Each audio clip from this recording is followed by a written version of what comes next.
नमस्कार, मैं हूँ राजेश यादव। आप देख रहे हैं news time media. News time media आज विश्व रक्तदाता दिवस पर बात करने के लिए आया है।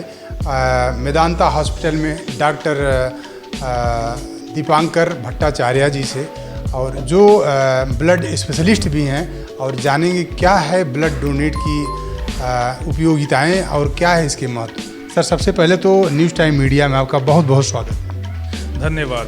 तो जैसा कि मैं मेदांता में हेमेटोलॉजिस्ट यानी ब्लड संबंधित दिक्कतों का विशेषज्ञ हूं, और आज हम वर्ल्ड ब्लड डोनेशन डे यानी कि रक्तदाता दिवस में आज हम आपसे कुछ गुफ्तगू करेंगे ब्लड संबंधित या ब्लड डोनेशन से रिलेटेड क्या दिक्कतें और क्या इसके एडवांटेजेस और डिसएडवांटेजेस हैं। तो इसके बारे में आज हम चर्चा करेंगे। सर, सबसे पहला क्वेश्चन कि रक्तदाता दिवस क्यों मनाया जाता है, क्या वजह है मनाने की? तो जैसा कि आप जानते हैं कि ब्लड डोनेशन या रक्तदान महादान कहा जाता है, यानी कि रक्त जो देता है वो एक तरह से भगवान के रूप में किसी की जान बचाने की कोशिश करता है। तो जैसे कि हमें पता है कि ब्लड एक ऐसा प्रोडक्ट है जो कहीं दुकान में बाज़ार में नहीं मिलता, वो किसी के शरीर से निकलता है और किसी की जान बचाता है। तो ये एक बहुत बड़ा दिवस है, क्योंकि ये इस दिन हम उन रक्तदाताओं को एक तरह से उनका प्रेस करते हैं, उनके लिए हम उनका प्रेस करके ये बोलते हैं कि आप एक लाइफ सेविंग कर रहे हैं आज के दिन। तो अगर ये दिवस उन रक्तदाता यानी उन डोनर के लिए बनाया गया है जो रक्त देते हैं और एक नई जिंदगी और किसी को एक नई जिंदगी देते हैं। सर, क्या है इसका महत्व, ब्लड डोनेटर का या ब्लड डोनेट का महत्व क्या है? देखिए, ब्लड डोनेशन का महत्व, एक सबसे ज़रूरी बात है, ये जो स्टार्ट जब हुआ था ब्लड डोनेशन, तो हमें जिस ब्लड जो डोनर है उसको पहले बहुत सारी मान्यताएं थी कि ब्लड डोनेशन से क्या क्या दिक्कतें हो सकती हैं। तो उस चीज़ के लिए अवेयरनेस क्रिएट करने के लिए, उस चीज़ का महत्व यानी ब्लड डोनेशन का महत्व बनाने के लिए ये ब्लड डोनेशन डे बना। क्योंकि पहले जो मान्यताएं थी कि खून देने से आपको कमज़ोरी हो जाएगी, आपको चक्कर आ सकता है, या फिर हमारे शरीर में खून कम हो जाएगा, ये सब मान्यताएं को हटाने के लिए या इन जो मिथ्याएं हैं, तो इनको हमें इसको दूर करने के लिए या हमें एक अवेयरनेस स्प्रेड करने के लिए ये ब्लड डोनेशन डे बनाया गया। सर, आप कह रहे हैं कि जो भी कह रहे हैं, लेकिन बट ये है कि 14 जून ही क्यों निर्धारित किया गया कि ब्लड डोनेशन 14 जून को ही रखा जाए, या और कोई डेट क्यों नहीं निर्धारित किया गया? देखिए, ब्लड डोनेशन का day basically international blood donor day से हुआ था, तो ये 14 जून को ही मनाया जाता है। तो उस बेसिस पे ही ये ब्लड डोनर डे बना था। रक्त से कौन कौन से फ़ायदे होते हैं देने से, या उसके नुकसान क्या क्या हैं, या किन जो लोग ब्लड को डोनेट कर रहे हैं उनको क्या क्या सावधानियां बरतनी चाहिए? तो देखिए, जो रक्त देने के फ़ायदे बहुत हैं। जो भी आप रक्त देते हैं, फिर से आपकी बॉडी में नए ब्लड सेल या रेड ब्लड सेल बन जाते हैं। तो एक तो ये है कि आपके बॉडी में एक सर्कुलेशन बना रहता है नए नए रेड ब्लड सेल्स का, तो एक इसका फ़ायदा ये है।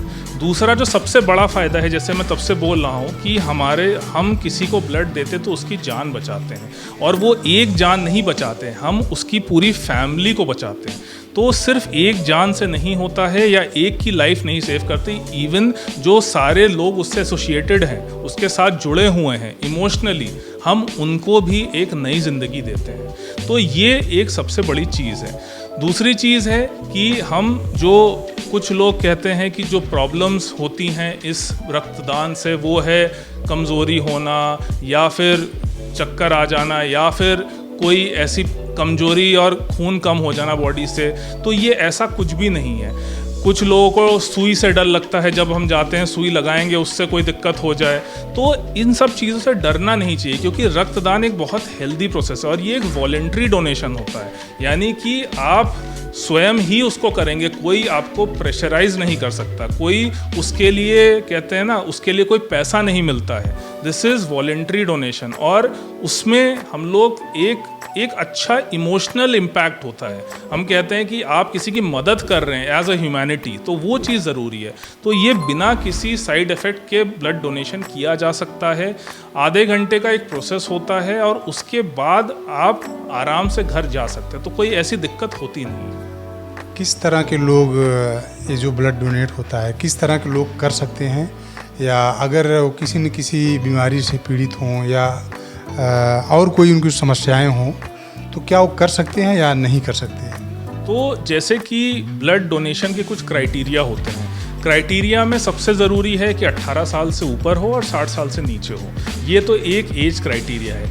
इसके अलावा अगर कोई भी बीमारी जैसे शुगर है, बीपी है, थायराइड है, अगर कोई भी बीमारी है जो कि कंट्रोल में है, कंट्रोल में होना ज़रूरी है, आप दवाओं के माध्यम से अगर कंट्रोल में है तो वो रक्तदान कर सकते हैं। इसके अलावा किसी ने स्मोकिंग की है या कोई ड्रिंक लेते हैं या जो अल्कोहल लेते हैं, तो उसमें हमें कुछ समय होता है, जैसे कि मान लीजिए 1 हफ्ता या 10 दिन, वो गैप रखना ज़रूरी है। अदरवाइज़ वो डोनेशन कर सकते हैं। कुछ ऐसी चीज़ें हैं जैसे कि हम लोग कहते हैं HIV है या हेपेटाइटिस है, इन केसेस में रक्तदान नहीं किया जा सकता। तो कुछ ही ऐसी मेडिकल कंडीशंस है जिसमें रक्तदान नहीं किया जा सकता, बट यूजुअली अगर किसी को शुगर, बीपी, थायराइड, जो कि बहुत आम है, आप 70-80% लोगों में शुगर, बीपी और थायराइड की दिक्कत देखोगे, तो उस केस में आप अगर कंट्रोल है, आपका डॉक्टर ने बोला है कि ठीक चल रहा है, तो आप हमेशा रक्तदान किया जा सकता है। ब्लड कितने तरह के होते हैं और उसमें कौन कौन से ब्लड लोगों में ज़्यादा कम होते हैं, कम मात्रा में पाए जाते हैं?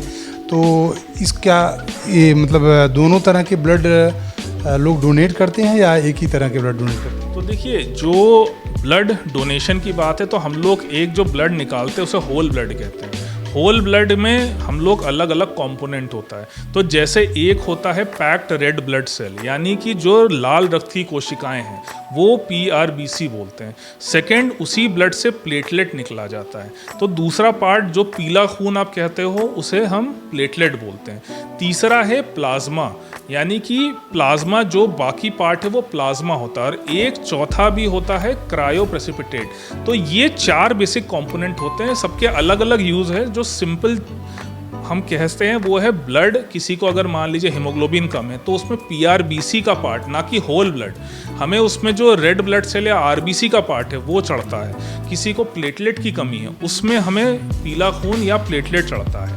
किसी को कुछ ब्लीडिंग डिसऑर्डर है, कुछ और पैरामीटर्स अगर गड़बड़ हैं, तो उसमें प्लाज्मा चढ़ता है। तो इसके अकॉर्डिंग जो हम ब्लड देते हैं, यानी उसमें 4 कंपोनेंट बनते हैं, यानी एक खून से 4 लोगों की लाइफ सेव होती है। जहाँ तक देखा जाए तो आजकल खून से, ब्लड से संबंधित बहुत सारी बीमारियाँ हो रही हैं। तो क्या मतलब किस तरह से देखते हैं इसको, कौन कौन सी बीमारियाँ होती होंगी खून से, ब्लड से? तो देखिए, ब्लड संबंधित दिक्कतें आप सिंपल कह सकते हैं, जो मैंने 3 कंपोनेंट्स आपको बताए, जैसे कि खून यानी कि रेड ब्लड सेल कम हो, जिसको हम एनीमिया कहते हैं।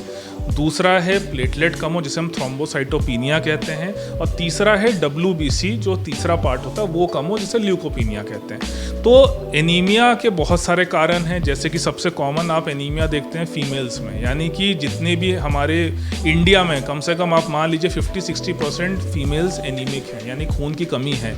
उनके बहुत सारे कारण हैं। सबसे पहला न्यूट्रिशनल, यानी कि हमारे इंडिया में न्यूट्रिशनल एनीमिया या खान पान रिलेटेड जो खून की कमी होती है, जैसे कि आयरन की कमी, विटामिन की कमी, उसकी वजह से वो खून की कमी होती है, जिसको हम बहुत आसानी से सिर्फ एक तो डाइट में इम्प्रूवमेंट, जिसमें हम लोग हरी सब्जियां हैं या फिर गुड़ है या फिर चने हैं, ये सब चीज़ें आयरन रिच सोर्स वो करना चाहिए, जिससे हमारा एटलीस्ट आयरन डेफिशिएंसी एनीमिया नहीं होगा। और सरकार भी इतना फोर्टिफिकेशन, हम कहते हैं फूड का फोर्टिफिकेशन करते हैं, यानी कि खान पान में जो हमारा कुछ ऐसे खान पान है जिसमें हम लोग ऑलरेडी आयरन सप्लाइड होता है, तो ऐसी भी हमारी सरकार ये फूड फोर्टिफिकेशन के प्रोसेस और इसके स्कीम्स चलाती हैं। तो ये सबसे ज़रूरी बात है कि हमारी फीमेल्स जो है, जो ज़्यादातर उन्हीं में ये आयरन डेफिशिएंसी होती है, उनके लिए ये एक अवसर है बेटर करने का। साथ में अगर कोई खून की कमी होती है तो हम ऊपर से सप्लीमेंट आयरन और विटामिन के कर सकते हैं। सेकंड आते हैं प्लेटलेट कम होने के भी रीज़न में बहुत बार विटामिन B12 की कमी की वजह से भी होता है, जो आराम से इजीली करेक्ट हो सकता है with some supplements. Usually B12 vegetarian diet में कम होता है या मिनिमम होता है, मेन नॉनवेज डाइट होता है। तो नॉनवेज डाइट तो हम इसीलिए कहते हैं कि B12 का सप्लीमेंट हम बीच बीच में कर लेना चाहिए, हमें लेना चाहिए। और तीसरा WBC, जो बेसिकली हमारा इन्फेक्शन का हमारा प्रोटेक्ट करने के लिए है, उसमें सबसे ज़रूरी है कैंसर, यानी कि ब्लड कैंसर्स। तो अगर उसमें कोई दिक्कत है, उसमें ब्लड कैंसर का एक नया रूप ले लेता है। तो ये मेन हमारे डिजीज़ेज़ हैं इन जो 3 ब्लड प्रोडक्ट से बनते हैं। सर लास्ट क्वेश्चन है, आज रक्तदाता दिवस है, इस मौके पर युवाओं को या रक्त डोनर करने वालों को क्या संदेश देना चाहेंगे, कैसे किस तरह से जागरूक हो, मतलब उनको किया जाए? तो देखिए, सबसे ज़रूरी और एक ही जो हम मतलब एक ही मैसेज पे एम्फेसाइज करना चाहते हैं या बोलना चाहते हैं कि रक्त देना एक जान बचाने के बराबर है और एक ये नेक काम है। अगर आप किसी की एक की जान भी बचा लेते हैं तो आपका पूरा जीवन सफल हो जाएगा।